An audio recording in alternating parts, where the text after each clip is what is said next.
Fala aí, arquiteto Júlio na área. E aí, gente, tudo bom?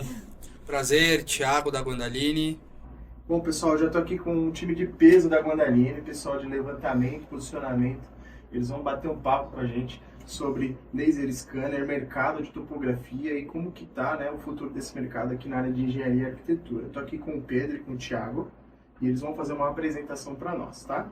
Qualquer novidade, Pedrinho aqui do time da SPBIM vai poder fazer ali as publicações depois para vocês na pós-edição, mas a ideia é bater um papo aqui falando do futuro do mercado, que a gente já abordou isso no nosso último podcast, e também trazer aqui para vocês oportunidades de negócio, oportunidades também de entender o que está acontecendo com esse mercado e nada mais como essa dupla aí de peso para trazer as novidades do mercado. Então vamos lá, Pedrão, e vamos lá, Thiagão. Agora a palavra está com vocês.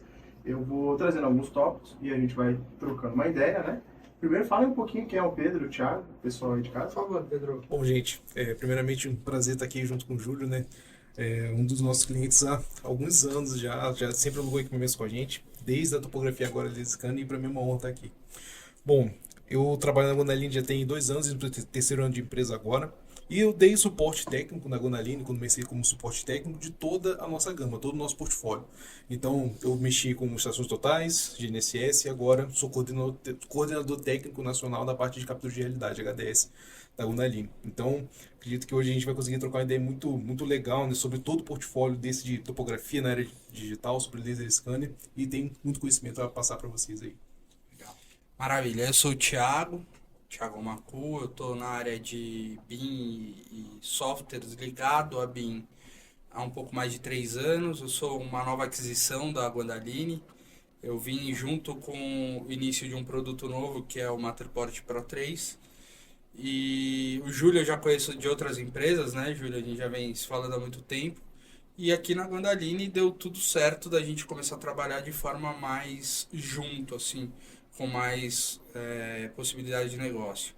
Eu, diferente do Pedro e do Júlio, não sou da área de arquitetura e de engenharia, mas sou técnico em SPDA, tenho diversos cursos técnicos dentro da área, mas tenho mais de 20 anos de experiência na área de vendas e tenho muito trabalho prático feito com os equipamentos de HDS. Legal, pessoal. Então eu vou trazer alguns termos, que é claro que quem está escutando a gente aqui, Pedro e Thiago, eles não sabem o que são esses termos. Sim. Então é sempre bacana a gente primeiro introduzir, né, o que é o assunto. Nos últimos podcasts a gente está falando do futuro da construção civil, e é claro que o levantamento, a parte de topografia, a parte de escaneamento civil, que é o nosso foco aqui, é passar para o pessoal um pouquinho dessa experiência. Então a gente sabe que a topografia iniciou lá desde trás, com levantamentos um pouco mais manuais, e teve uma evolução disso. Queria que você contasse um pouquinho do que vocês veem hoje ainda no mercado. A gente está falando de 2023, mas o que o pessoal ainda utiliza até de equipamento, né? Porque uma coisa é a nossa visão de futuro,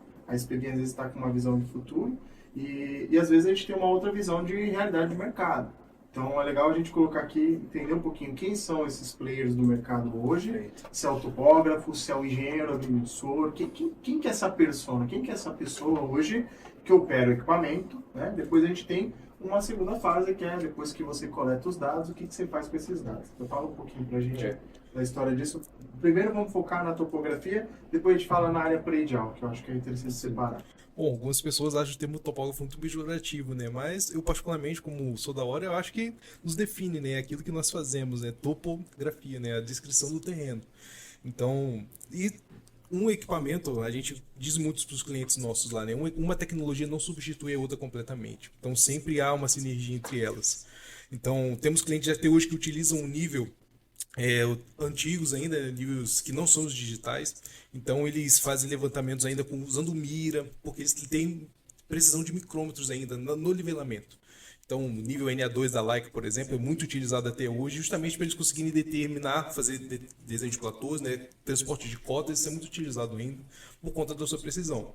Um nível desse, a Leica produzia ele na década de 90, até hoje, eles pararam de produzir um tempo, mas o mercado sentiu falta desse equipamento e eles voltaram a produzir, por conta da alta qualidade desse equipamento, né, ele continua sendo muito utilizado até hoje. Ainda viemos, né, dos níveis e das estações totais para multi-stations, então são estações totais robotizadas que tem junto a elas um dispositivo de laser scanner. Então você continua fazendo levantamentos com estações totais de maneira robotizada, mas quando você precisa fazer o levantamento de um detalhe de uma ponte, às vezes um túnel em demolição, que a pessoa quer fazer um cálculo de volume, da evolução, da demolição daquele túnel, por exemplo, a Multistation é muito utilizada. Ela faz o levantamento mais caracterizado, né, de um local, gerando um número de pontos de alta precisão também. E depois a gente caiu no laser scanners. A Leica, ela tem uma experiência desde a década de 80, a Leica já fabrica laser scanners. Então a gente já está na 7ª família de laser scanners da Leica hoje. Ou seja, é algo super novo, Exato, né? A Leica ela é uma empresa bicentenária, né? Então ela sempre foi uma desbravadora de tecnologias aí. A Leica foi a primeira empresa, desculpa te interromper, Pedro, a utilizar o laser para medição. Exato. E o primeiro trabalho com laser foi feito pela Leica há pouco tempo com um equipamento chamado Disto, que nada mais é que uma trena eletrônica que te permite fazer o desenho arquitetônico do ambiente. Então a Leica traz da topografia pro trabalho mais minucioso da arquitetura a melhor qualidade e precisão hoje do mercado, não desfazendo da quantidade de gama de produtos hoje existente, mas entendendo cada trabalho e trazendo o melhor produto para cada tipo de trabalho. E esse é o nosso trabalho fundamental. Exato, né? A gente, na Gondalini, a gente se concentra no cliente em soluções. A gente não só entrega para você um hardware, né? A gente sempre pensa em soluções. Soluções de engenharia, soluções de captura de realidade. É por isso que a gente fala quem que é essa persona, né? Porque uma coisa é eu, Júlio, que foi lá, como que eu cheguei até a Gondalini, até por curiosidade, né? A gente subcontratava o serviço e a gente estava entregando BIM, né, para os clientes. E aí, qual foi o nosso pesar? A gente teve um problema com o fornecedor e eu falava assim, não é possível porque você contrata, não adianta só operar o equipamento. A gente sabe que a prática é muito diferente ali do que você vê só nos equipamentos, que é onde a Gondalini apoia bastante a SPB. Mas nesse caso, era um caso específico que a gente teve um problema com o fornecedor e a gente falava assim, poxa, não é possível que eu tenha que comprar um equipamento para eu poder conseguir desenvolver um serviço, né? Tudo a gente vê hoje em dia que não tem mais esse caso do ter, né? Mas em ser. Então a gente falava, pô, será que não tem como alugar? Porque você aluga carro, você aluga tudo hoje em dia, né? E aí foi onde a gente se deparou, né? Com a Gondalini. E aí então, eu lembro que a nossa dor, eu sempre falo que cada um sabe onde o calo aperta, né? Mas o nosso calo era justamente fazer o quê? Precisava escanear aquele prédio. Não fazia sentido ser uma trena, uma medição local. Total. É desumano, vamos dizer assim. Totalmente. E a ideia seria já ter isso digitalizado e depois modelar isso através de softwares BIM. Então, focando, eu sou essa persona, que eu acho que tem a persona quem está escutando aqui, que é o arquiteto. E aí tem outras personas também, né, que eu queria que vocês falassem um pouquinho. Porque quando a gente fala de topógrafo... Eu só queria fazer um adendo, a SPBIM, acho que todo mundo que está aqui conhece. A Gondalini foi uma das primeiras empresas do mercado a acreditar no mercado de locação de laser scanner. O Marcos Gondalini é um cara extremamente empreendedor que viu do negócio da família dele a possibilidade de empreender e crescer no mercado de topografia com locação de equipamentos e importação. A Gondalini é uma empresa extremamente jovem, mas com um know-how absurdo. Não sei há quanto tempo você conhece o Marcos, mas a Gondalini vem com essa bagagem. E quando a gente vem falar dessas personas, a Gondalini atende todos os tipos de hoje de cliente. A gente costuma dizer que é extremamente eclético, né, Pedro? O tipo de cliente que a gente está atendendo, Júlio. De vez em quando a gente conversa, eu te conto casos que acontecem, que depois a gente pode até bater um papo sobre isso, de situações que a gente nem imagina que vai ser utilizado os nossos produtos e são. Então eu queria só fazer esse adendo, falar quem é a Gondalini um pouquinho, só para que a gente possa, para as pessoas que estão assistindo, entender também nosso trabalho. Nosso trabalho é a locação de equipamentos de topografia e scanners a laser. Legal. E aí, Pedrão, fala um pouquinho sobre a persona que você estava falando do topógrafo. Acho que você deu um 2x ali explicando, mas eu acho que a pessoa que está em casa já fala, o que é GNS? O que é... Acho que assim, RTK. O que é RTK? Isso. O que é o PPK? O que é o laser drone, eletrônico. Né? Acho que é legal, porque depois o Pedro pode colocar essas imagens para ficar visual para quem quiser enxergar, mas a ideia é entender assim, cada equipamento serve para um objetivo. Exatamente. Certo? Até lembro quando eu conversava com o João, da própria Gondalini, ele falava assim, cara, você tem o dado? Sim, então isso é o mais importante. Né? Porque hoje a gente fala que o dado é o petróleo dos dias de hoje. Então, Como que você, né, enxerga essa parte? Ele fala um pouco Existem variados tipos de dados, né? Então, por exemplo, os clientes nossos da parte de topografia, geralmente são técnicos de agrimensura ou engenheiros agrimensores, trabalham com um nível.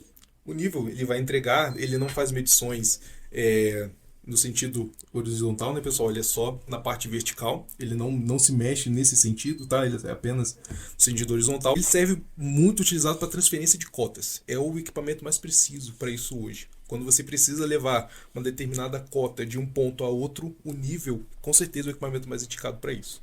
Em complemento a ele, vieram os teodolitos. O teodolito nada mais é do que um equipamento para medição de ângulo, tá? Principalmente medições de ângulos.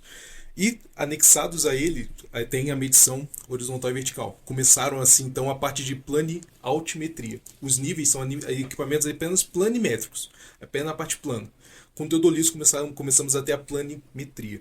Os teodolitos, inclusive, são muito utilizados hoje em dia ainda por conta da sua alta precisão angular. Então, muitas empresas precisam fazer cálculo de abertura de ângulos quando a parte angular é muito fundamental.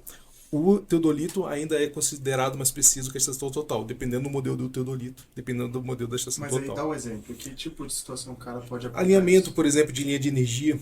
Então, por exemplo, ele vai fazer uma... É muito minucioso. Exato, instalação de uma linha de transmissão, por exemplo. Onde a mínima variação que vem a ter ali é um cálculo de semestres, né, que foi perdido por causa de um alinhamento errado.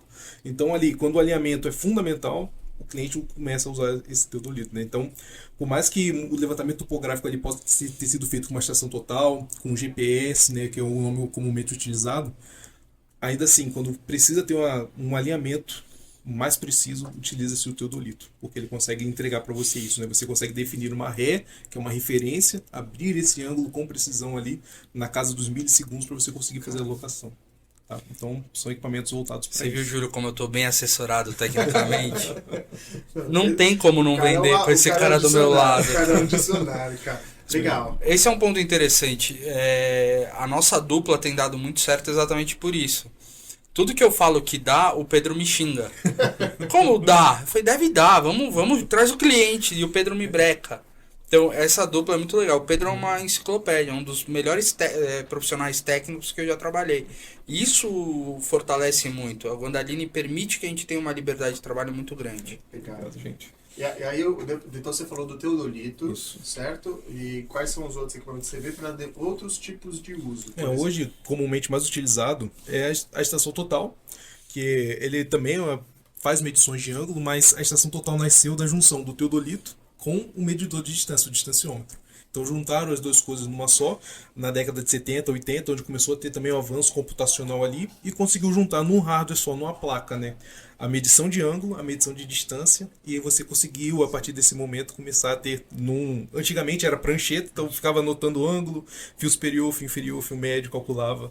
Então você vai para a estação total. Você digitalizou o processo, exato, já não é mais analógico, certo? Isso, exato. Você começa a ter cadernetas digitais, então você precisava ter um computador para você exportar esse arquivo, aí começou o avanço da tecnologia nesse sentido, né? As pessoas começaram a ter mais produtividade porque conseguia juntar em campo um volume maior de dados. E aí, que ano que é isso aí, mais ou menos? Década de 80, mais ou menos. Se a gente pegar a década de 80, a gente está em 2023. A gente está falando de mais de 43 40 anos. Exato. 40 anos e ainda se utiliza muito a Exato. estação total. Para a gente ver também a evolução da tecnologia, né?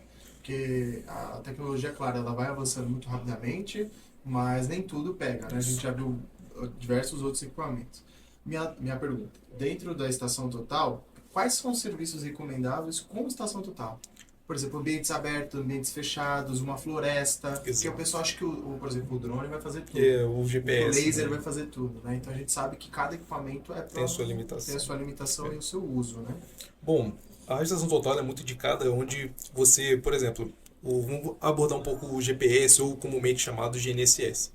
GNSS é um acrônimo, né, de Sistema de Navegação Global, é multissistema. Então o GPS era só o Global Positioning System, Sistema de Posicionamento Global, e o GNSS ele junta mais de uma constelação. Então GPS é norte-americano. O GNSS é o GPS, o GLONASS, que é russo, o Galileu é a constelação da Europa, né, e tem o Beidou, que é a constelação chinesa. Então você juntou ali 4 diferentes sistemas de posicionamento numa só. Então você passa, antes com GPS, você era mais sujeito a ter visibilidade do céu. Então, por exemplo, você para ter um posicionamento, você conseguir pegar a coordenada de um ponto com GPS, você precisa ter no mínimo 4 GPS vistos por aquele equipamento. Se você tem uma constelação só, você fica sujeito a essa visibilidade. Então, antigamente, às vezes você tinha, por exemplo, no caso da floresta, tampava essa parte aqui. Se tivesse três satélites desse lado, você não tinha posicionamento, você não conseguia pegar esse ponto. Então, hoje, com equipamentos GNSS, mesmo que tenha uma barreira natural, você tem o lado de cá com outras 15, 30 satélites que você consegue fazer essa leitura. Então, a gente tem equipamentos que conseguem fazer leitura de 40, 45 satélites simultaneamente, né, hoje em dia. Caramba. E esses são GNSS? Isso, são equipamentos GNSS. Eu costumo dizer que esse posicionamento do satélite, que o Pedro falou, é que nem a chuva. Se a chuva cai na copa da árvore, não chega todo o sinal, não chega toda a água embaixo. Então existe a retenção desse sinal. Exato. E para isso a gente tem os outros equipamentos para fazer esse Por isso, trabalho. por exemplo, o RTK, que é um outro equipamento, não serve para usar em lugares cobertos, né? Perfeito. Isso, exato. Perfeito. O Fala GPS, um pouquinho, pessoal, também. ele né? precisa, Pessoal, geralmente né? o pessoal pega, muitos clientes, eu consigo usar GPS do lado de dentro de construções? Não. Ali muito próximo a construções? Não é equipamento indicado para isso. Aí tem uma situação que acontece muito que é o falso fixo. Então, o fixo é quando o GPS consegue calcular todas essas informações que ele recebe e consegue te entregar uma solução única ali, precisa, e te dar uma precisão para isso. É aquilo que a gente chama de solução fixa. Mas geralmente ele pode apresentar para você essa solução fixa, mas está ali apresentando um erro embutido de 15, 20 centímetros daquela coordenada.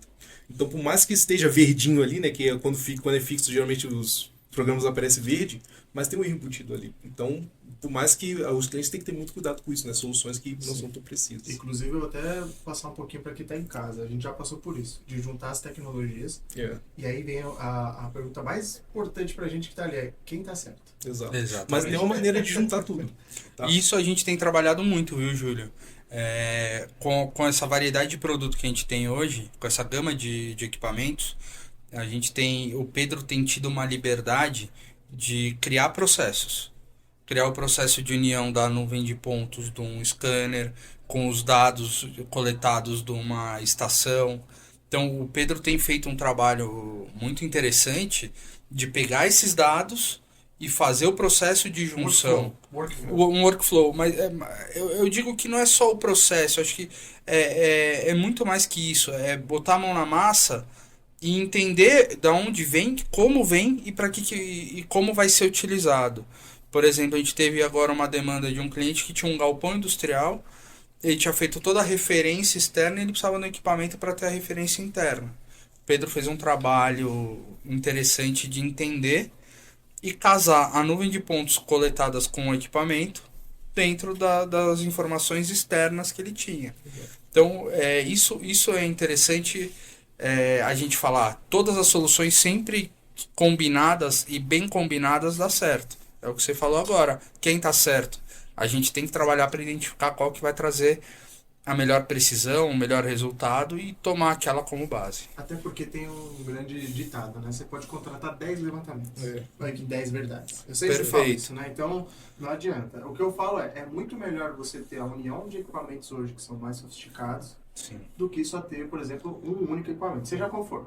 Né? Então, se a gente usar só a estação total, porque eu trabalhei numa construtora e o pessoal temava que tinha uma dificuldade do laser e eles desconfiavam na precisão do laser scanner, com a topografia. Aí falaram, vamos fazer o seguinte, então, contrata o topógrafo para fazer o levantamento do piso e contrata o laser. Quando a gente contratou os dois e comparou o produto, eles falaram, não, o da estação está muito mais preciso. Eu falei, negativo. Porque o que acontecia? Enquanto você tem um número de coleta de pontos, né? Você está levantando 10, 30 pontos, quantos o scanner está coletando? 100 mil, 360 mil pontos. 100 mil no Matterport Pro 3, né? 360 mil no BLK 360. Se for o RTC, então... 2 milhões de pontos 2 milhões com 2 milímetros de precisão. Pra quem não tá entendendo, pessoal, a gente tá falando o seguinte, imagina você pegar uma trena e coletar em 2 milhões de medidas em quanto tempo? Um segundo. Um segundo. É impossível. É Não absurdo. Dá pra concorrer, não dá pra concorrer. Por isso que eu acho assim, agora eu vou contra a Gandaline, hein? Eu sou apaixonado por escaneamento. Os estudos todos que eu faço na minha vida é sobre o laser. E por que eu vou trabalhar com um ponto se eu posso ter 100 mil pontos num equipamento que vai me dar o que eu preciso? Então, obviamente a junção é importante, tem áreas que o laser não vai atuar corretamente, mas, pô, esse é o futuro. A topografia fez o papel dela e está trazendo. Daqui para frente, que é o tema aqui, né? Qual que é o futuro? Para onde nós vamos? Como que nós vamos utilizar? É possível usar um scanner para fazer uma topografia tradicional? Totalmente possível. Você vai fazer a mesma cota inicial, você vai colocar o mesmo material.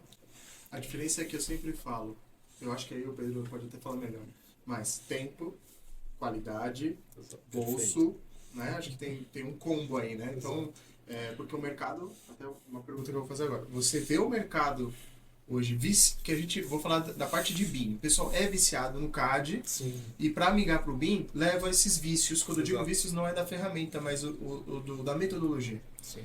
E aí quando o pessoal vai usar o laser, quer usar o laser como uma topografia. Exato. Sim, O que é um outro mindset. exatamente.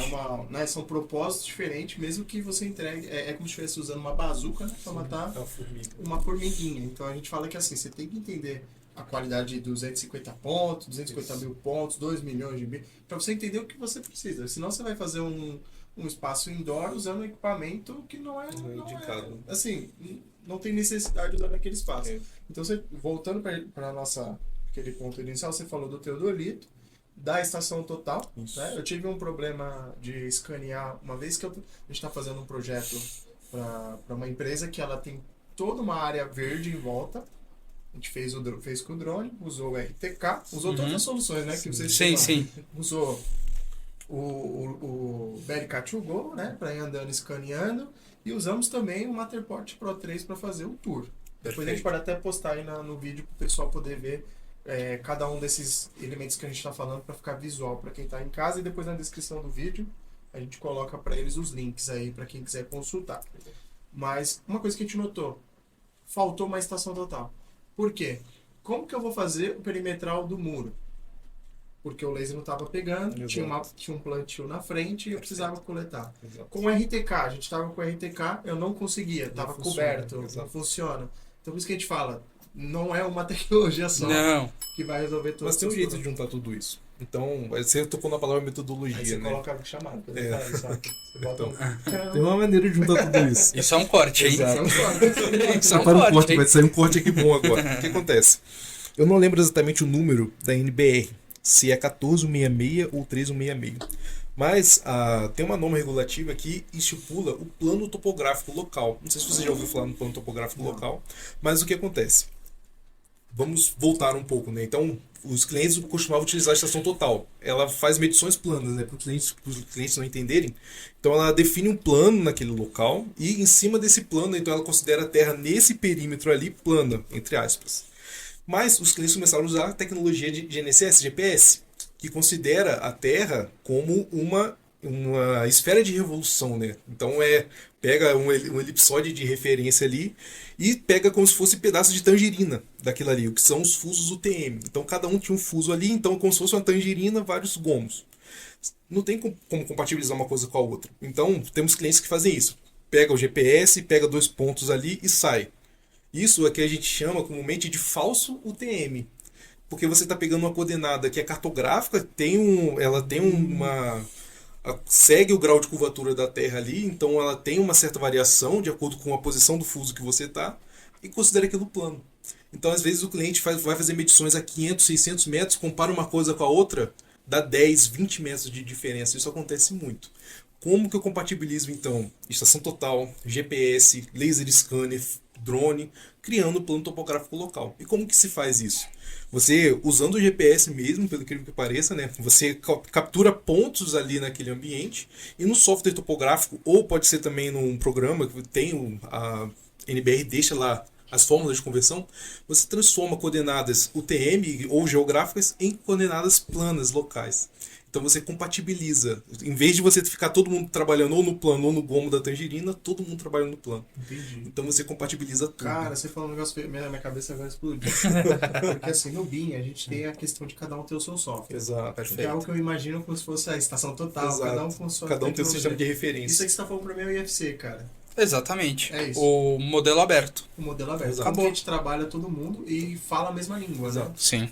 Tem uma norma regulativa para isso e cada empresa pode determinar o seu plano topográfico local. Não precisa ser todos os utilizarem um plano só, mas desde que você tenha a coordenada plana ali, que pode ser aqui um exemplo, tá, gente? 150 mil, 250 mil, por exemplo, mas junto a essa coordenada 150 mil, 250 mil, 5 mil, tem uma coordenada geográfica aliada a ela. Então você consegue transitar do plano para o UTM de maneira correta, sem considerando a curvatura da Terra, considerando o grau de distorção dessa medição de distância, tudo isso se torna real.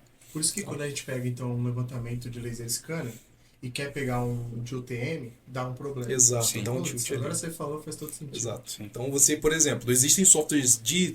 Quando você vai com GPS, por exemplo, puxa a chadinha da Gondali, né? Tem o Geomax, por exemplo. Muitos clientes nossos usam tecnologias em tempo real, coleta o RTK, né? O Real Time Kinematic, o levantamento cinemático em tempo real ali.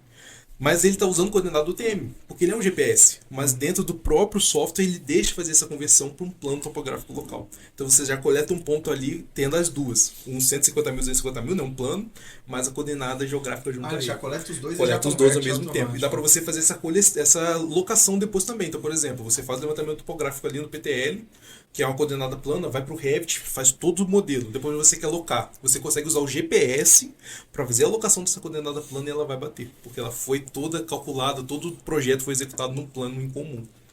Sabe o que é interessante? O nosso trabalho vai muito além da entrega do equipamento, de ajudar a escolher o melhor equipamento, vai muito além disso. Isso que o Pedro está falando aqui é toda a parte de suporte que a gente dá para os nossos clientes. Muitos deles chegam para falar para a gente e falam, eu quero fazer o BIM. Maravilha, o que você quer do BIM? Você quer o building, você quer a information, você quer modelar? O que você quer? Sabe? O que você está buscando? Então, muitos dos nossos clientes chegam muito crus para falar com a gente, entender. Muitos clientes entram na internet e falam, quero alugar vi uma licitação que eu preciso ter um trabalho de laser scan, ou preciso ter um trabalho de GPS. A pessoa não sabe nem utilizar. A pessoa não sabe depois o pós-processamento da informação. Eu brincava quando eu trabalhava com software, você lembra do BIM? Tenho a informação, faço o que agora? É isso que é a grande dificuldade do mercado, é entender o que faz com todo esse trabalho. Então, assim, o Pedro fala uma situação aqui que é muito interessante. É um estudo, mas isso faz parte do nosso cotidiano de suporte. Os nossos clientes todo dia têm esse tipo de dúvida, todo dia tem esse tipo de dificuldade, todo dia a gente está criando informações para que eles saibam exatamente o que levar, escolher o melhor equipamento. E aí eu queria fazer uma pergunta, então, dentro disso. Por que a gente tem tanta dificuldade de trabalhar de maneira sincronizada ou integrada? Falta de conhecimento mesmo. Tá? Porque essa NBR ela foi publicada no ano 2000, então já são indo para 23 anos. Aí de NBR já existe. Então, até fazer um adendo, empresas, né, que estão olhando a gente aqui. Peçam que as pessoas que executarem trabalho para vocês usem um plano topográfico local. Então, a própria empresa pode definir um plano dela com uma coordenada de origem da sede dela, por exemplo, e isso vale para até 80 km de distância. Então, por exemplo, vamos supor, a SPBIM vai estimular um plano topográfico local para o município de São Paulo. Vai ter um marco aqui na frente de uns 5 centímetros saindo do solo, ali uma placa de metal, com o nome SPBIM 0001. Esse aqui vai ser o marco inicial do plano topográfico local da SPBIM. Então, todas as nossas obras vão estar georreferenciadas nesse marco, por exemplo. Legal. Então, pessoal, para quem não sabe, marco topográfico, né? Isso. Você faz um marco, registra ele é protegido por lei. Exatamente. Você tem que ter um ponto de referência, ele é amarrado. Inclusive, você tem que registrar também, né? Isso. Quando você vai fazer um georreferenciamento de imóvel rural, por exemplo, se você tirar aquilo ali, dá até cadeia, né? Você pode até ser preso. Sim, dá cadeia. Você retirar um marco e colocar na outra posição, né? Você ganhar a terra do coleguinha. Professor Pedro.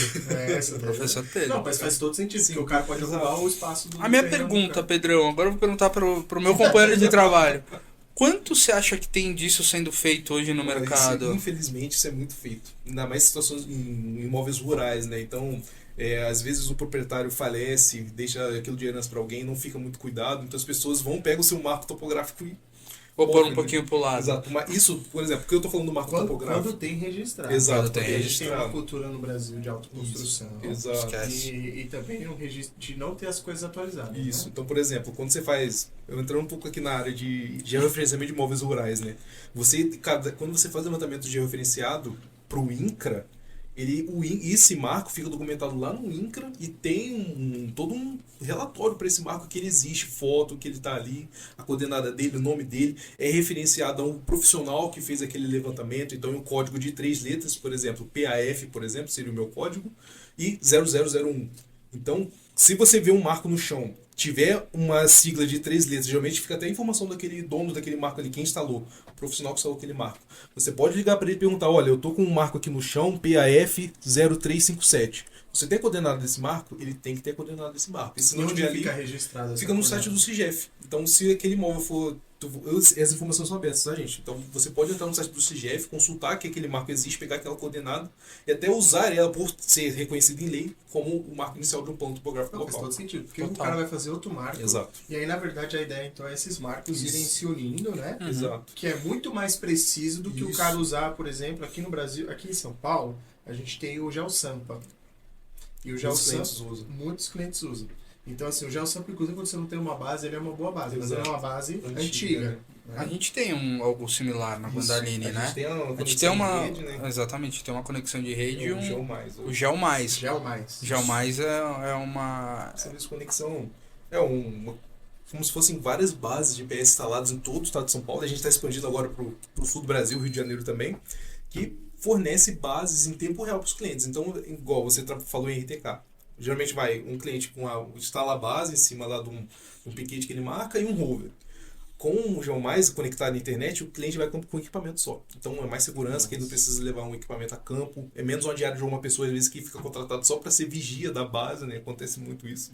Então você vai com o equipamento só conectado à internet e coleta seus pontos em tempo real. Isso é um trabalho que a Guandaline tem investido muito para ter uma expansão muito rápida para todo o território nacional. É isso que eu ia perguntar. Hoje, isso Sim. daí, qual que é o raio de atuação disso? Olha, Nós estamos muito forte no estado de São Paulo, completo.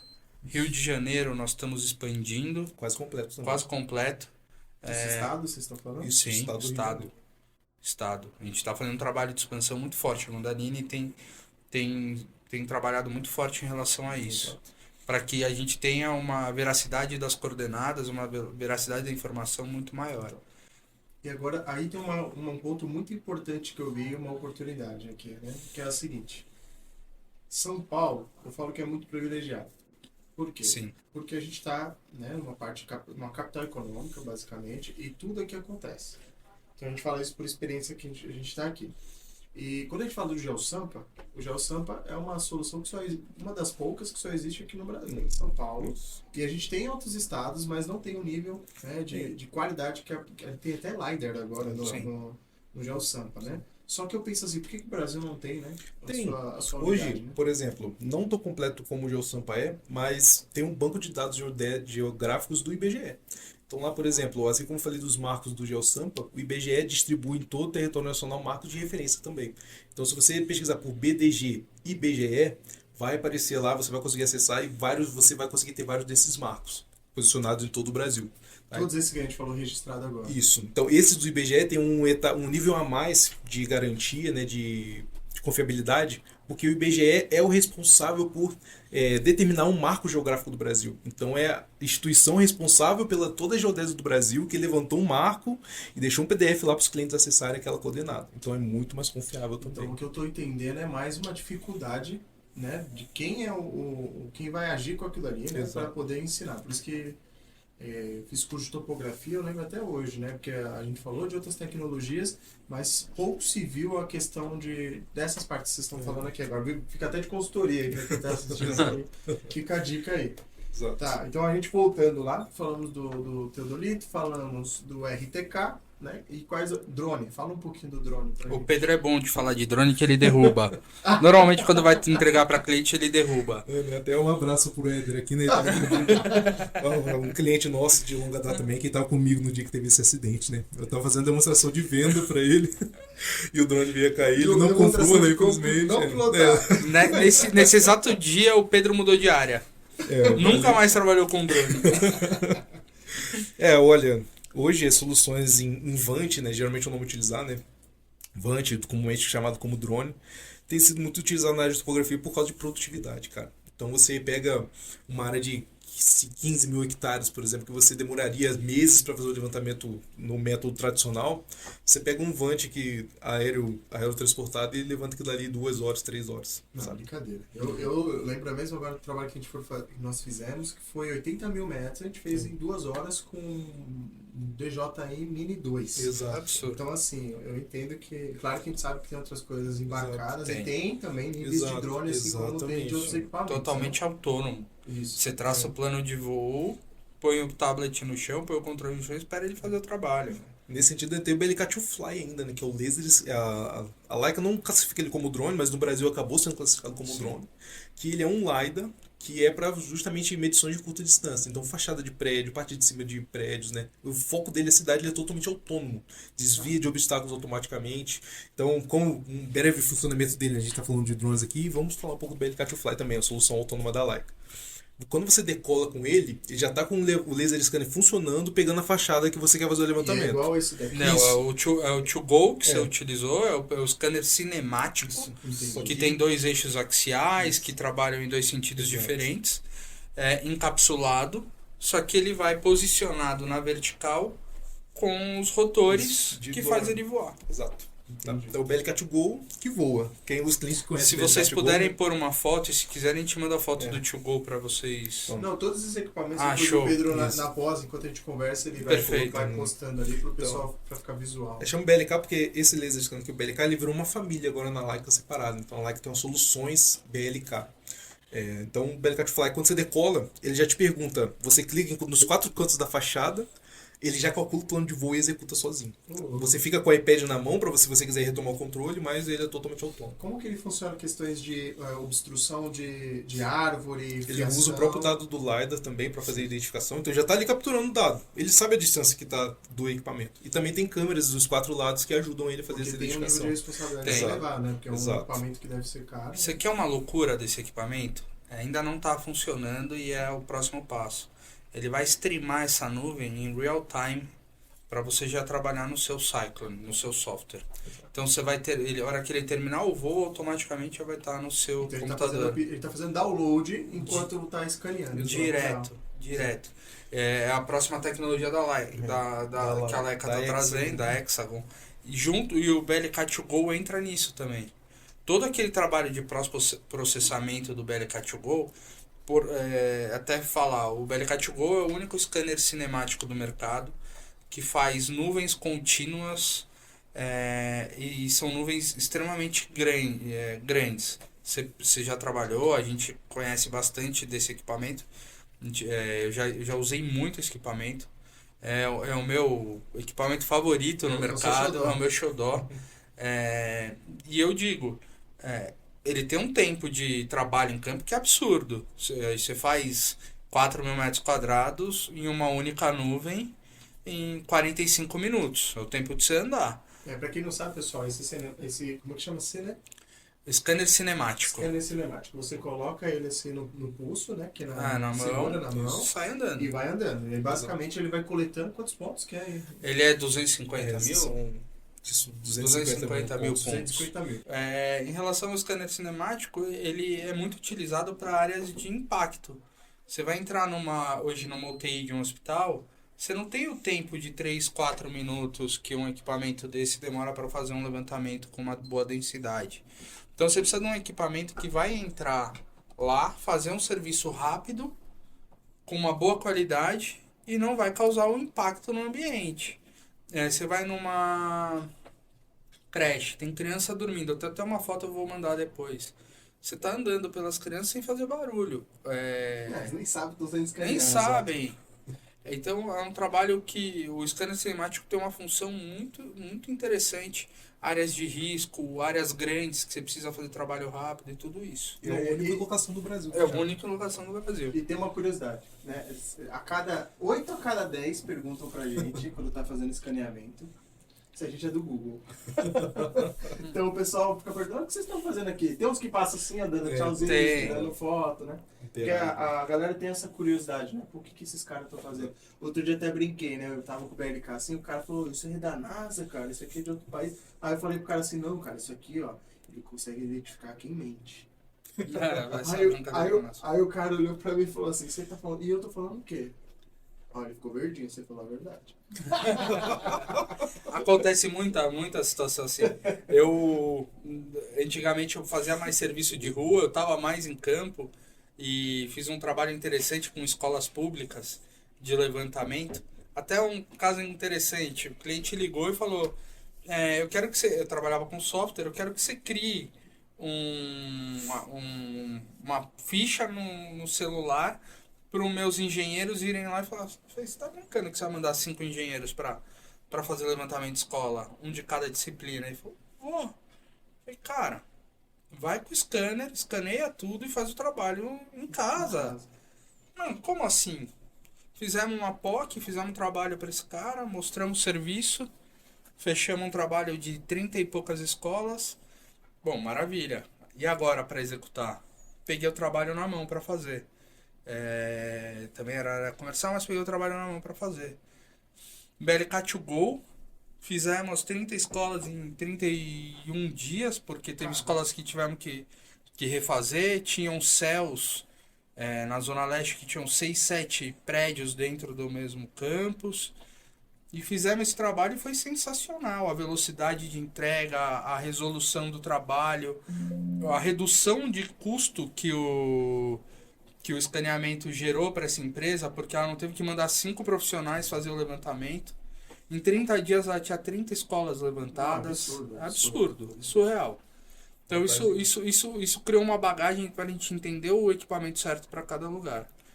A vantagem é captura de realidade, né? Eliminar retrabalho. É isso aí. É um dado só que você escala ele quantas vezes você quiser. Não, e o interessante é que com a Matterport, que é o outro equipamento que a gente também trabalha, ela tem uma câmera 4K de resolução.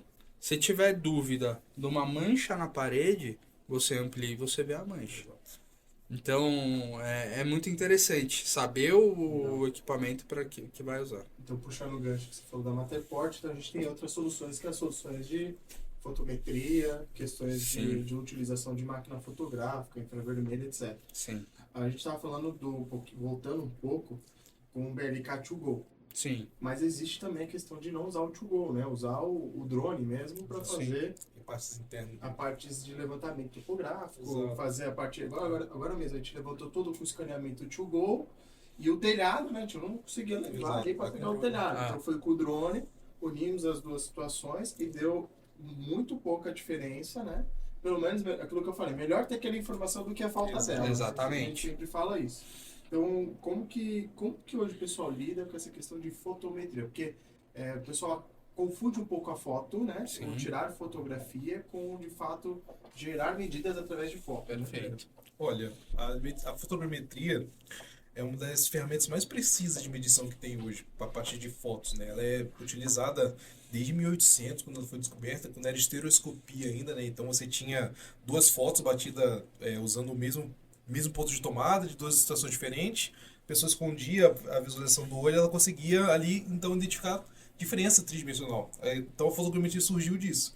Você tinha as fotos, mas existe até máquinas estereoscópicas, depois eu mando a foto para vocês colocarem. A Leica tem, a Disto 3D é uma câmera estereoscópica. É bem antes disso. Era uma máquina de ferro gigantesca, de 3 metros de altura, que as pessoas colocavam ali as fotos e vinha uma pessoa olhando em cada posição aqui, onde um marco encontrava com o outro, ela marcava a curva de nível. Ô, Júlio, eu só quero deixar claro que o Pedro não tem mais de 100 anos, não. Ele tem 30, 32 anos, tá? Então, assim, a história da fotogrametria começa assim. As pessoas... Era tomada de avião, né? Então, começou com balão. Tá? Aí, depois, um brasileiro inventou a aviação, né? Então, o Brasil, pioneiro na aviação, depois começaram a bater fotos com o avião. Então, na Segunda Guerra Mundial, por exemplo, foi utilizada a fotogrametria, porque colocavam nos aviões para bater fotos da situação do inimigo. Então, isso é uma tecnologia muito antiga. Só que, agora, com o avanço da computação, a gente possibilitou você juntar 5.000 fotos e gerar um mapa, né? Uma ortofotocarta, gerar modelo digital de elevação, tudo isso de maneira automática.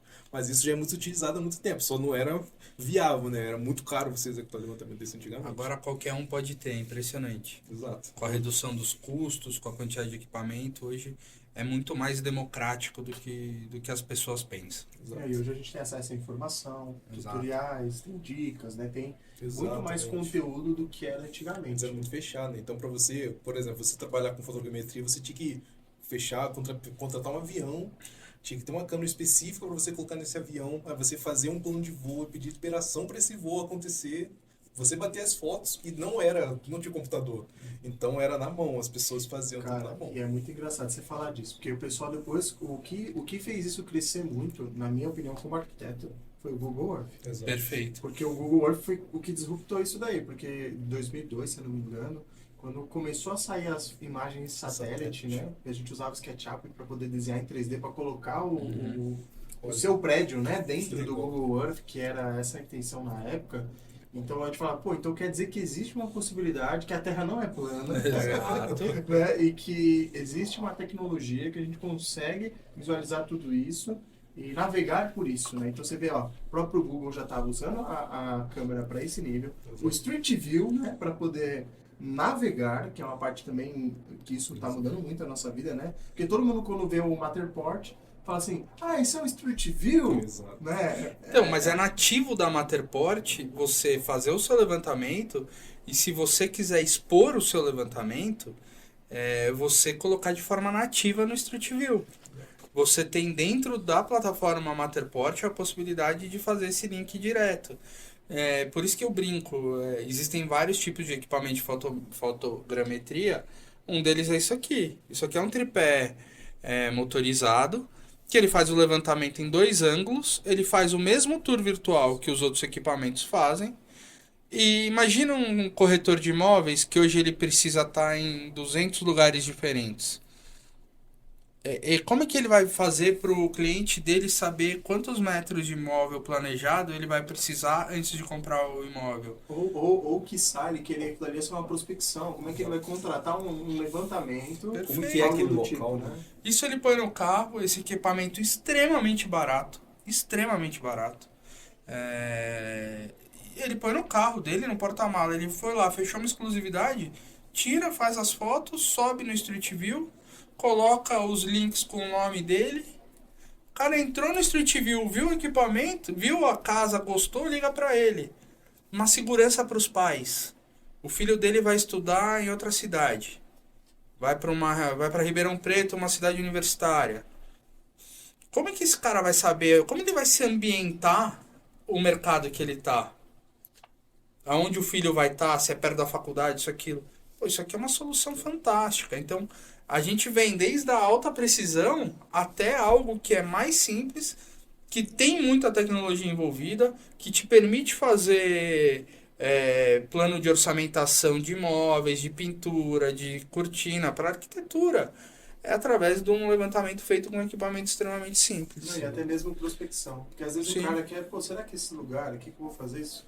Às vezes é um nível de precisão, né? Eu não preciso desse requinte Exato. todo, né? Exato. Eu lembro uma curiosidade, o SketchUp, que é um programa que eu gosto muito da Trimble, a gente tirava foto e tinha uma ferramenta lá dentro, depois eu peço o Pedrinho colocar o vídeo, que isso aí eu tô te falando de 2013. A gente tirava foto e tem uma ferramenta chamada Adaptar a Foto. O que você fazia? Nossa. Tirava uma foto, você pegava uma quina, ele projetava a foto, você ligava os vértices e você desenhava o seu projeto em cima de uma foto. E à medida você pegava uma aproximação, você tem o pé direito, ele ficava próximo para você desenhar. Você falou 2013 como se fosse tanto tempo atrás, mas são só 10 anos atrás. Só né? 10 anos. Mas 10 anos atrás você fala isso. Eu dou aula até hoje, e quando a gente mostra essa tecnologia de 10 anos, Exato. nossa, isso aqui é da Você não NASA. conhece. Pega um equipamento de 10 anos atrás, Exato. de escaneamento.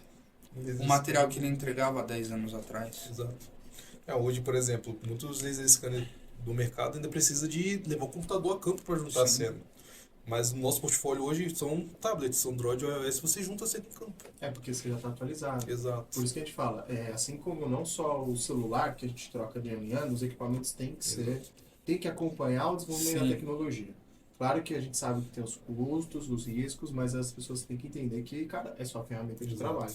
Eu sempre falo isso, você tem que atualizar a sua ferramenta, você não pode ter uma ferramenta ultrapassada, senão você é ultrapassado, eu sempre falo isso.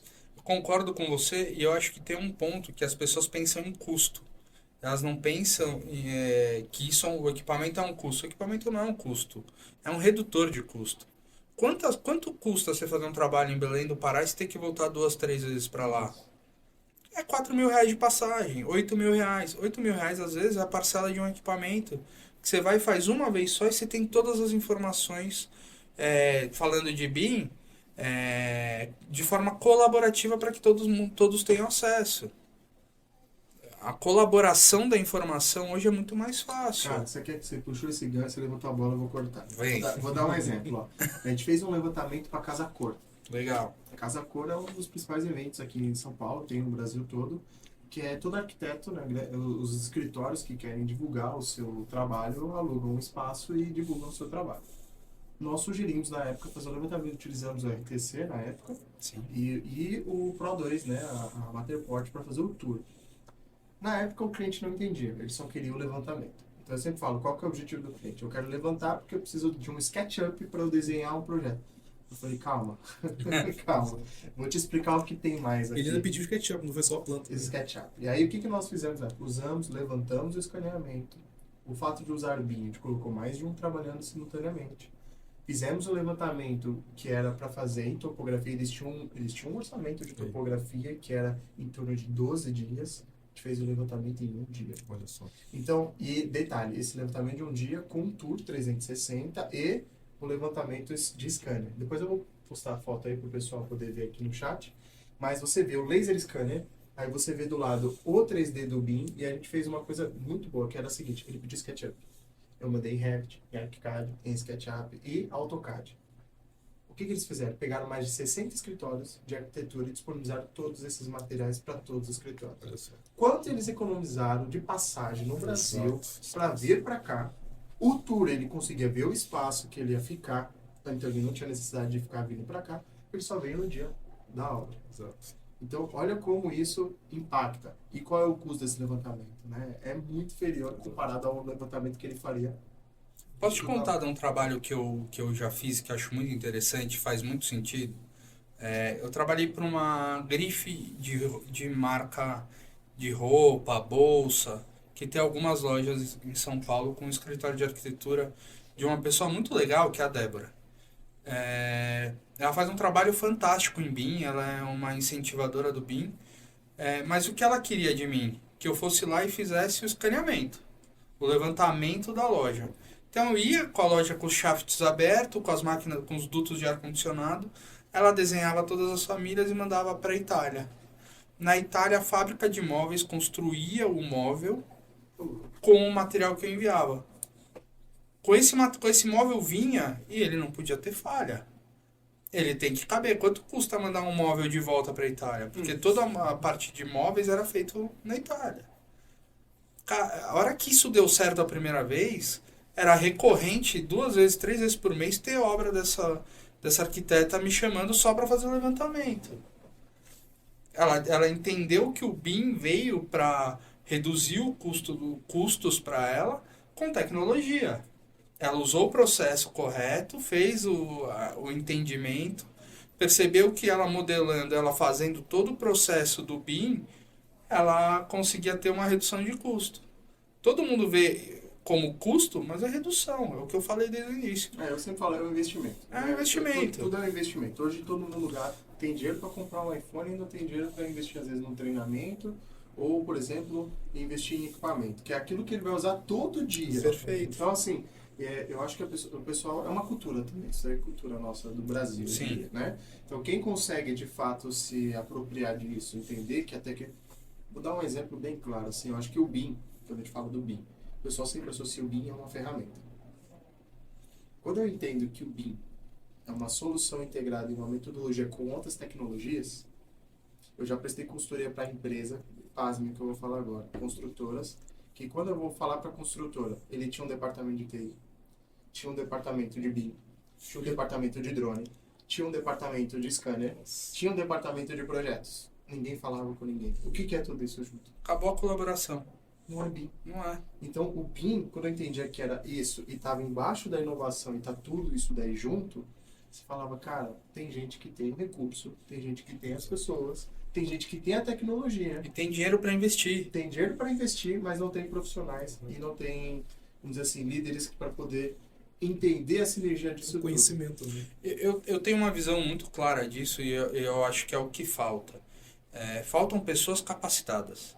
Faltam pessoas preparadas nesse mercado para gerir o mercado de BIM. Não para executar o processo. Para gerir, saber o que cobrar e de quem cobrar. Exato. Você vai fazer uma obra amanhã em tal lugar, pega o scanner, põe debaixo do braço, já que você já vai fazer o levantamento, já escaneia. Já traz a informação.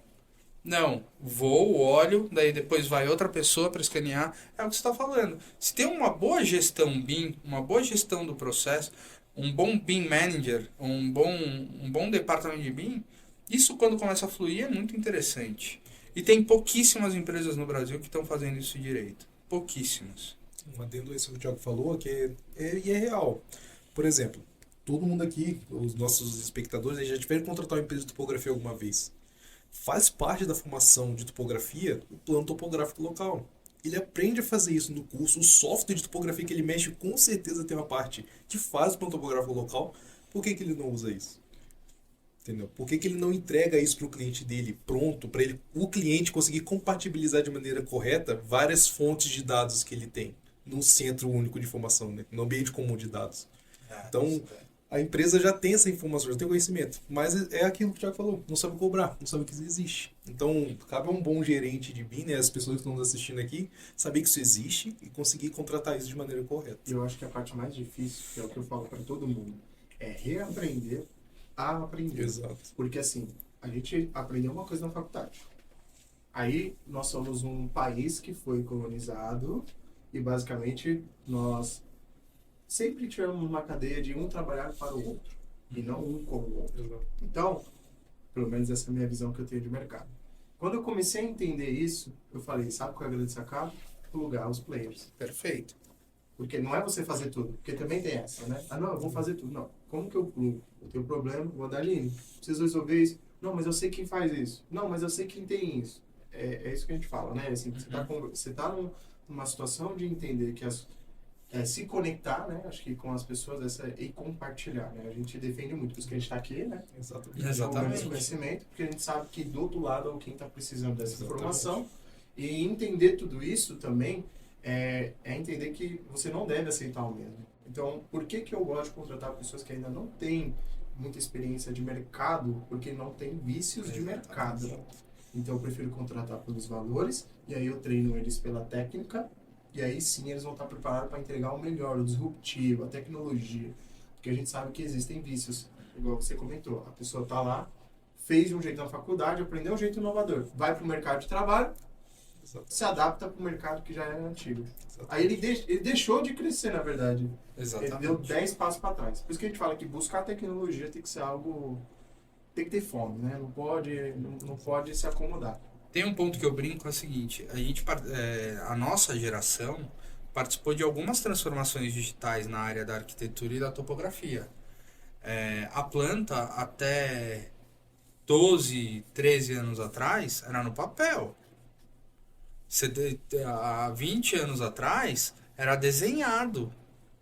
Hoje, você tem um equipamento que você entra e você faz todas as dimensões do ambiente e traz essa informação para dentro de um software que quase de forma autônoma já faz o desenho de uma planta. Então, eu acho que as pessoas têm que aceitar a tecnologia, têm que entender que ela veio para auxiliar e não para atrapalhar e crescer com isso. Pô, a topografia, qual foi o avanço em 10 anos, Pedro? É absurdo. Os equipamentos que... Às vezes chega um equipamento com 5 anos de uso na empresa para uma manutenção, eu ouço a técnica falar, pô, mas chegou uma sucata. Cara, não é uma sucata. Ele tem o mesmo ele faz o trabalho, ele executa da mesma forma. Mas a evolução tem sido tão grande que os equipamentos estão entrando as pessoas veem como sucata algo que é muito bom ainda.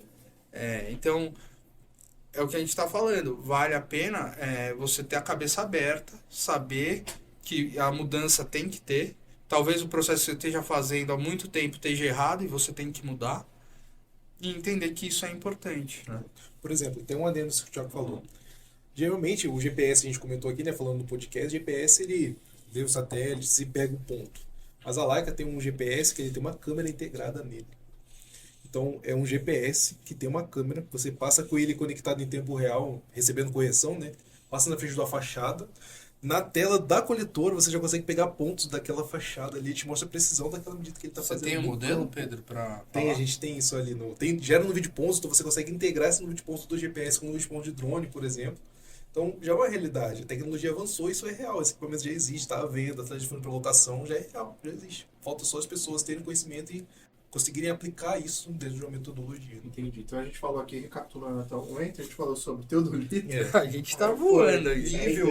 nível, falamos sobre drone, falamos sobre o RTK e falamos agora sobre o laser, aí os tipos de laser, que é Sim. a pauta também dessa nossa conversa. Então, os equipamentos hoje mais utilizados de laser que a gente tem em diferentes escalas, eu entendo, né? Porque aí você Sim. tem escalas, preços, E funcionalidades, funcionalidades, precisões, né? Exato. tempo, né? Então tem uma série. Vou dar um exemplo. Hoje choveu. Sim. Já é algo que, se você vai fazer um levantamento, você tem que se planejar para tudo isso. Sim. Né? Então a cartilha de boas práticas de fazer levantamento, a gente erra no levantamento e fala, ó, anota, nunca errar o mesmo erro todo Exato. dia. Um erro novo cada dia, mas nunca o mesmo erro todo dia. Você já aprendeu mais um jeito de não fazer. Exatamente. Então a ideia é acumular, isso como consultor eu aprendi. Não é como fazer, é o que não fazer. Né? Exatamente. Não pisar no campo minado ali do que está errado. Mas a ideia, pelo que eu entendi, os tipos de tecnologias que você vai escolhendo, queria que vocês falassem um pouquinho dessa parte do laser. Né? Porque eu sei que vocês comentaram já Sim. do laser móvel, né? Mas eu sei que tem diversos outros. Tem aquele laser que se acopla no carro, que aí Sim, você vai, sim. né, vai escaneando rodovias, por exemplo. Nós temos hoje uma gama grande de equipamentos para diversas utilidades. Uma brincadeira que eu sempre faço nos eventos que a gente faz nos estados é: para onde você acha que não vai ser utilizado o laser? Então, quando as pessoas falam, puxa, numa sorveteria, para que eu vou usar o laser? Pô, você tem todas as disciplinas de elétrica, hidráulica, você tem infraestrutura, mas você tem um ponto crucial, você tem a geladeira, a câmera fria. Pô, a gente tem um scanner que tem câmera termal, que é o BLK, que eu faço o levantamento e descubro a área mais fria do ambiente e eu consigo reduzir o custo de energia. Então, para toda e qualquer área, existe um equipamento que é específico. Então, hoje a gente trabalha desde os equipamentos de entrada com a fotogrametria, que é o Pro 2, o Axis. A gente já vai para a linha de LiDAR entrando com o Pro 3, que é um equipamento que veio para o mercado há 4 meses. O lançamento dele nos Estados Unidos Sim, foi em agosto. mas aqui no Brasil chegou... Outubro, começando a vender em novembro. foi no meu primeiro mês de empresa. Ele é um equipamento que um mercado de laser é um mercado pequeno ainda. E ele em 4 meses absorveu um espaço absurdo. Foi um equipamento, hoje a gente tem aproximadamente 30 equipamentos desses já trabalhando, gerando resultado. E foi muito rápido a aceitação dele no mercado. Daí a gente vai para uma linha um pouco mais... uma linha mais... com maior precisão. A gente vai para a linha Leica. A gente fala de BLK 360. É um equipamento que agora, no dia 28, vai ter o lançamento na Guandaline da segunda geração dele. Até quem quiser, Júlio, você está convidado, sua equipe, conhecer o equipamento. O primeiro que está no Brasil. É importante entender as modificações. O Pedro pode até explicar mais tecnicamente as mudanças que houveram. Daí a gente vai para os equipamentos mais sofisticados e mais parrudos, que daí vai para a linha RTC, vai para a linha P20, C40, que são os equipamentos muito grandes. E a gente tem um equipamento chamado Polaris, que consegue fazer um trabalho absurdo em barragem a 2 km de distância. Eu falo brincando que o Polaris, quando eu vi, é uma ogiva nuclear, né? Parece uma fryer, né, É, cara? porque ele é gigantesco. Fryer, Ele é gigantesco. esses aqui o pessoal fala que parece uma cafeteira. Mas- Vocês lembram da Nespresso primeira? Não, sim. É igualzinha. Mas assim, uma curiosidade do que você apontou, principalmente, uma coisa que eu acho legal você pensar dos scans, né? É assim, eu gosto de assocializar carro. Perfeito. Porque você tem o Gol, aí você tem o Polo, aí você tem um Camaro, aí você tem um Porsche, aí são níveis, né? Uhum. Mas todos vão te levar de um ponto A para um ponto B. Exato. Agora, de novo, qual a velocidade, Exato. Qual a precisão de uma Precisão. curva. o conforto também, Sim. né? Então tem uma série de coisas que estão por trás que é evidente que o equipamento de $500 mil, $1 milhão, não se compara ao equipamento de 70 mil, né? Exato. Ou 30 mil, sabe? Então eu falo que, claro que varia, porque tem muita gente, às vezes, que de uma forma, às vezes até sem saber, fala, eu vou fazer todo o scanner de uma barragem com o celular. Né? Não vai. É uma questão, não, que o pessoal às vezes é teimoso no sentido, Sim. assim, de, pô, vou tentar, fala, não, eu já fui esse cara. Sim. Eu lembro quando eu fiz o levantamento de uma casa, eu vou poder até postar a foto aí, que eu gosto de testar de tudo, mas mais como um grande laboratório do que de fato como teimosia. Então o que eu fiz? Fiz o voo com o drone, usamos a Pro 2, acho que vocês sabem dessa história. Não. Usamos a Pro 2 e aí tinha uma fundação. A gente, vamos tentar usar a Pro 2. Usamos ali a parte da fundação na Pro 2. Aí eu falei, cara, deixa eu testar se esse drone faz tudo isso. Porque eu já tinha feito o plano de voo. Tirei as hélices do drone, coloquei na mão e fui tirando foto. Quando eu trouxe isso daí pro software de processamento, pasminha, ele trouxe porque ele coleta Sim. o ponto onde eu tirei Perfeito. coordenado. Só que, eu não levei em consideração os ângulos da câmera. Então, o que aconteceu? Ficou uma porcaria aquele levantamento. Aí eu fiz só o quê? Peguei só realmente da ortofoto. E por que a gente usou o drone? Porque ali tinha uma situação que ele ficava no meio de um barranco. Como é que eu vou levantar ali do barranco? Eu não tinha condições. Segurança pra isso. E aí foi onde eu usei fotometria. Só que quando eu bati essa fotometria com o do scanner, deu uma diferença de 30 centímetros. Porque eu não sabia de uma coisa chamada ponto de controle. Sim. Então, onde eu falo, não é só a tecnologia. Né? Envolve também o processo de trabalho, a metodologia, e aí você tem que tomar cuidado para não entrar no preconceito. Fala, ó, essa tecnologia não serve. Eu mesmo já aconteceu comigo com a Pro 3, com a Pro 2, pelo fato de você Você é não uma das saber- pessoas que mais usa Pro 3 hoje no mercado. Impressionante. E a gente tenta, né, sempre, a gente fala, pô, a gente nunca pega um trabalho fácil, né? Não. É sempre um estádio de futebol, aí vai fazer um metrô, vai fazer várias outras... Mas o legal é que, claro, essas situações extremas dão resultados pra gente interessantes. Sim. Onde a gente consegue trazer isso como experiência, dar o feedback até pra vocês, né? Ó, a gente gostou disso aqui, mas aqui... E vai entendendo também. E aí uma coisa bacana da Matterport, a gente foi tendo um report dos caras, né? Ó, não, a gente vai melhorar isso, vamos lançar isso mais pra frente. Que é um pouco diferente de outras empresas, né? Que demoram um pouco mais de tempo para lançar uma novidade. Né? Então, se a gente pegar iPhone, né? Uma obsolescência programada, que você tem, ano a ano, né? Um mercado muito maior e que ele lança um produto atrás do outro. Já nessa área já não é assim. Você não tem um produto que lança um atrás do outro. Que essa é a preocupação também de quem está escutando. Pô, e se eu compro a Pro 3 hoje, ou compro o BLK, pô, vou ter que trocar no outro ano? Não necessariamente. Né? Então eu queria que vocês falassem um pouquinho... Eu vou explicar um pouquinho desse mercado que você está falando, é interessante. Existe um mercado muito grande de recompra de equipamento usado. Existe esse mercado. Por exemplo, com o lançamento do BLK Geração 2, nós temos o plano de expandir a locação para o Brasil inteiro.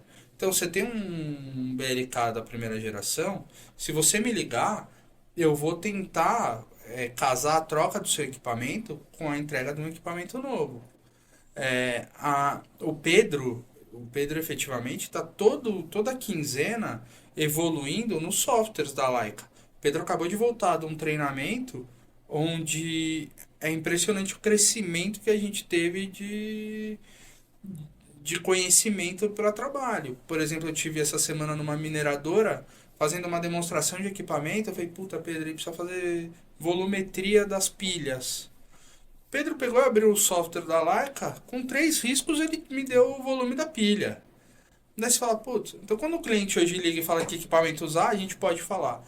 E você fala da evolução. A Matterport, ela veio com o Pro 2. O Pro 2 é um equipamento, uma câmera 3D com infravermelho. O sol é infravermelho. Então, quando você usa ela na parte externa, você tem uma dificuldade. O que a Matterport fez? Pegou o que existe de melhor de LiDAR e fez uma câmera 4K com uma resolução absurda com LiDAR. Então, hoje você faz transição em sol e área fechada sem ter problema de alinhamento de cena, sem ter nenhum problema. Pro 2 dá problema? Não dá mais. A Pro 2, a Matterport tem uma preocupação absurda de estar sempre evoluindo o firmware do hardware. Então, se você hoje abrir a Pro 2, ela vai te pedir uma atualização.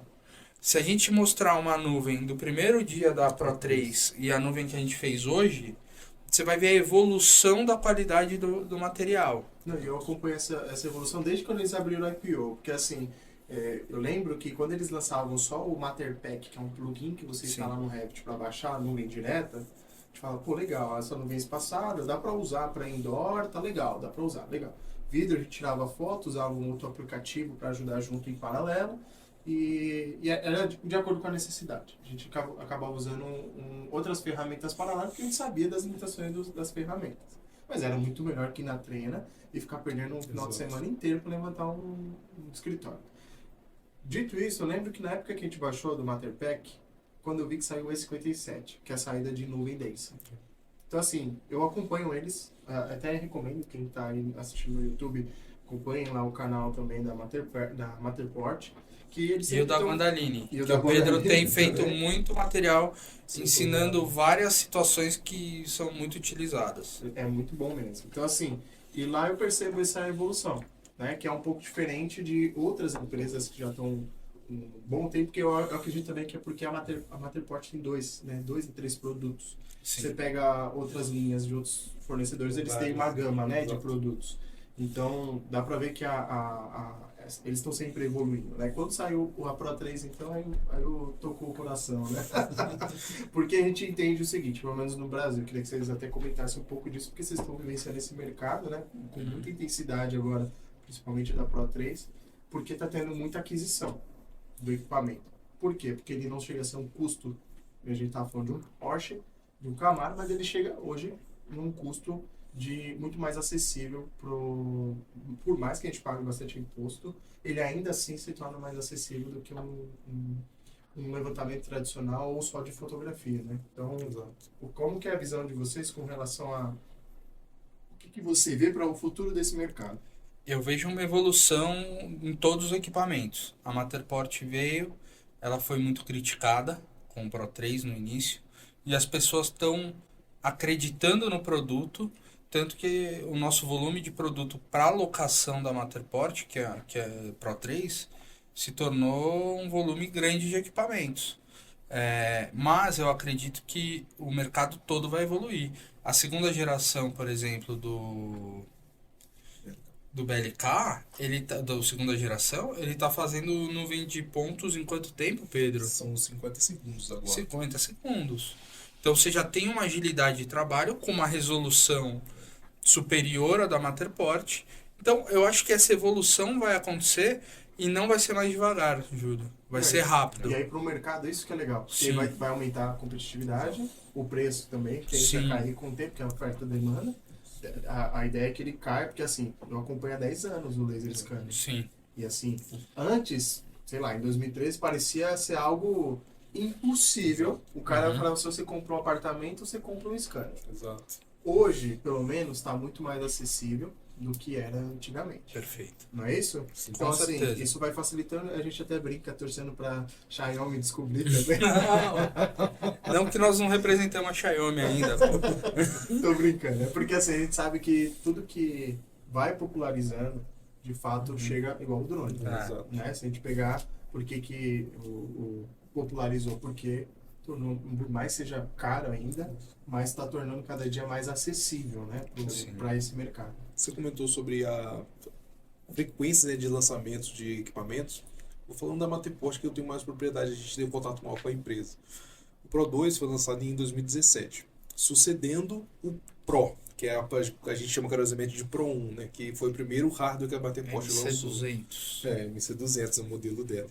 Então, assim, a Matterport demorou 5 anos para lançar, né? Não para conseguir, para lançar o próximo equipamento dele, o próximo hardware, que foi o Pro 3. E ela vai ter, né, essa sequência de lançamento mais espaçada. Por quê? A atualização de filme, ela já tem um ótimo hardware. Tem a câmera 4K, tem um LiDAR, que com a atualização de filme você vai melhorando os dados do seu equipamento. Então, a própria Leica mesmo, são equipamentos que ficam décadas no mercado. São décadas dele em lançamento para você conseguir lançar a próxima geração. E mesmo assim, são melhorias, maioria pontuais. Por exemplo, o BLK 360. É um equipamento que mede 60 metros de alcance, 350 mil pontos por segundo. Tem tem câmera HDR também e também tem câmera termal.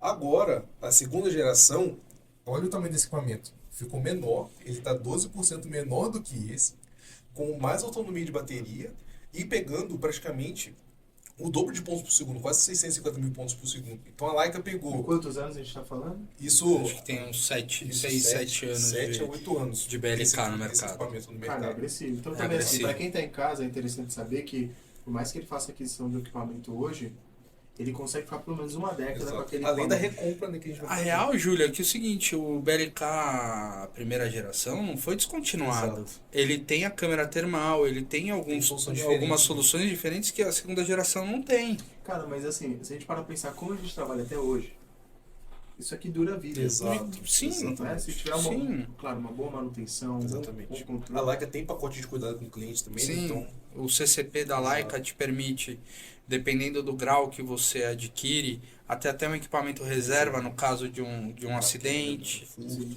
Esse é um ponto legal, né? A gente vai acabar, já que vocês estão falando desses pontos. A gente fala também de seguro, a galera acho que deve ter essa curiosidade, né? Que Sim. existe exato. possibilidades de fazer seguros, né? Para esses Sim. equipamentos no Brasil. Queria que vocês Exato. falassem um pouquinho disso. Todos os equipamentos que saem da Guandaline, você tem a opção de locar com ou sem seguro. Exato. Por quê? Porque tem cliente que acredita que não vai acontecer nada. Mas ele se torna responsável por algo e qualquer coisa que acontecer. Até outro dia nós tivemos, dentro de uma mesma semana, 2 incidentes com 2 BLKs. 2 equipamentos, em 2 situações distintas, caíram e quebraram. Então, se a gente não tem seguro, é um prejuízo extremamente alto para a companhia. A nossa preocupação... então, por que a importância do seguro? Primeiro, você não pode parar o seu trabalho.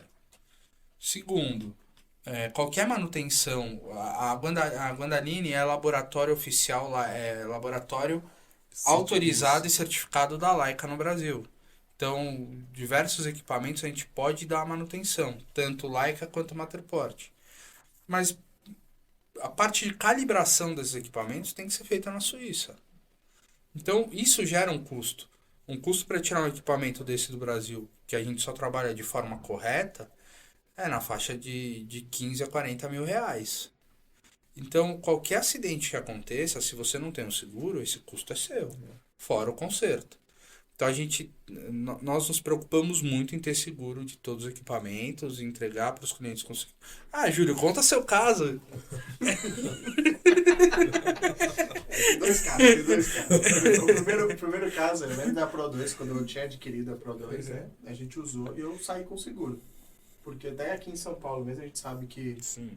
Carro, moto, a gente já tem essa cultura, né? Que você vai pegar um equipamento, você tem que ter um resguardo. A gente tem seguro até do nosso ambiente aqui, se Exato. acontecer alguma coisa, Sim, né? Perfeito. E segundo caso, que foi o que aconteceu aqui, foi que a gente estava usando a Pro 3, né? E de repente o gancho, né? A parte que segura, ela dissipou. E na hora que ela dissipou, ela caiu numa parte, a sorte nossa que caiu numa parte de terra molhada e tava fofo. Mas é aquilo. E a gente que é um hard user, aconteceu isso, né? Então, por isso que a gente fala, o equipamento é algo que você tem que estar muito próximo dele. E o que salva, né? A gente fica, como a gente é parceiro, a gente fica preocupadíssimo, né? De ter o cuidado com os equipamentos, né? E a gente sabe também dos riscos que acontecem com tudo isso. E aí ter o seguro tem nem o que falar. Não, é fundamental. Esse caso do Júlio, só para explicar, um cliente anterior que alugou deixou cair o tripé e bateu o clamp. E não nos avisou, porque automaticamente a gente trocaria esse clamp, esse apoio. E esse clamp deveria estar rodando torto. E num movimento ele quebrou com você. Então aí eu brinco com o Júlio que ele é o meu cliente que mais quebra equipamento. Não é verdade. Mas foi um acidente que aconteceu, a gente sabe, a gente acionou garantia, o equipamento já foi substituído, tá aqui. O equipamento tá aqui na nossa frente, a gente usou. Até o Pedro falou, o equipamento vai para garantia. Eu fui fazer uma demonstração ontem com um cliente, eu fiz 208 cenas com o equipamento. Um ambiente de 7 mil e poucos metros quadrados, em 2 horas e meia o equipamento funcionou normalmente, testamos precisão, tudo. Mas, como aconteceu, a gente abre garantia. Interessante de ser representante oficial e ter o laboratório. Aconteceu um acidente, você vai ficar desprotegido? Não. Se for um problema de garantia, a gente faz a substituição, a gente abre o processo de garantia e já faz a substituição do equipamento no Brasil. Isso é bom. Então quem comprar um equipamento, por exemplo, tem esse resguardo, né? Matterport com a gente. A gente já faz a substituição imediata. Se for constatado que não é garantia, a gente faz ou um termo de locação ou a venda de um novo equipamento, que já está com você já está trabalhando. Mas também tem sinistro, tem a questão dessas seguranças que você pode ter de uma seguradora. Mas a gente não espera, sabe? A gente faz logo a substituição quando é uma garantia. Num sinistro, se o equipamento é seu, você pode ter a certeza que a gente vai ter um outro equipamento para te alugar para você não parar o trabalho. Sim, isso é bem importante. Isso é importante. Né? A gente tem Isso parceria muito com o segurador. Então a gente sempre que os clientes compram, perguntam, mas você conhece alguém que faz seguro? Sim, a gente tem uma parceira de seguros que os clientes acabam fazendo seguro. Acabam fazendo junto. Até porque é um ponto importante assim, né? Hoje em dia, não só a parte do seguro ali, mas tudo isso, quando eu falo de precificação, eu falo que é muito importante você colocar uma taxa, ter tudo isso daí embutido. Sim. Né? Porque assim, se é o ganha-pão do cara, o cara só vive de levantamento, não tem como o cara parar. Ou pior, né? Ele parar e ter que voltar. Não, vou voltar. Eu falo brincando, tipo, o Revit não tá funcionando, eu vou voltar pro AutoCAD. Aí não dá. Dá um passo para trás. Não dá dar espaço para trás. Por isso que é importante ter esse resguardo, né? Pessoal, a gente tá chegando aqui já quase na fase aí, não sei quanto tempo tá aí. Não tá nem. Tá 1h30. 1h30. Acho que foi bom o papo, hein?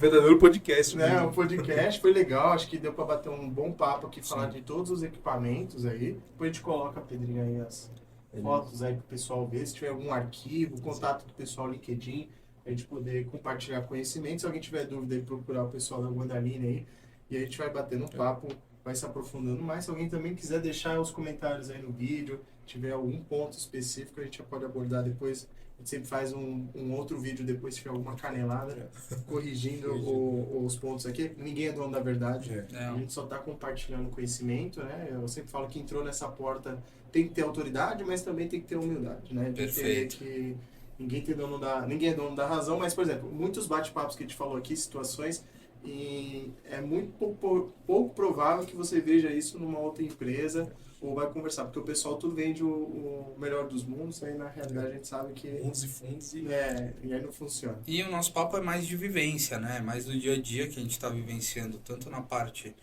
de o Pedro como engenheiro cartógrafo, eu como da área comercial dessa parte de software e hardware, e você tem uma experiência absurda nessa parte de consultoria e nos trabalhos de arquitetura que você realiza com muito conhecimento. Então, acho que a humildade nossa, o nosso bate-papo é muito legal por isso. São vivências que a gente compartilha aqui. Queria aproveitar em nome meu e do Pedro, ou do Pedro e meu, para ser mais educado, agradecer a oportunidade de estar aqui com vocês e nos deixar disponível para o que você precisar de informação, o que as pessoas que estão vendo quiserem nos procurar, fiquem à vontade. Essa parceria é uma parceria que tende a crescer muito e podem contar com a gente. Por isso que você falou é muito importante, o aprendizado é diário, né? Então, Aí de mim se não entrar no site do Matterport todos os dias, ler os manuais da Leica, que eles vão lançando versões novas, né? Então, a gente sempre toma esse cuidado de passar a melhor qualidade de informação possível, né? A gente sempre está amparado no documento real para passar para os nossos clientes e fornecer a informação mais precisa possível. Então, estamos aí, né? Todos os dias sempre nos aprimorando para passar o melhor conhecimento possível. Fechou, pessoal. Obrigado aqui. Nós vamos agora concluir aqui mais um canal aí do nosso podcast, mais um episódio. E depois sigam a gente lá no Instagram, no podcast aí do Spotify, do Deezer e das nossas redes sociais, vai estar aí na descrição do vídeo. Tá bom? Obrigado, até a próxima. Falou, tchau, tchau.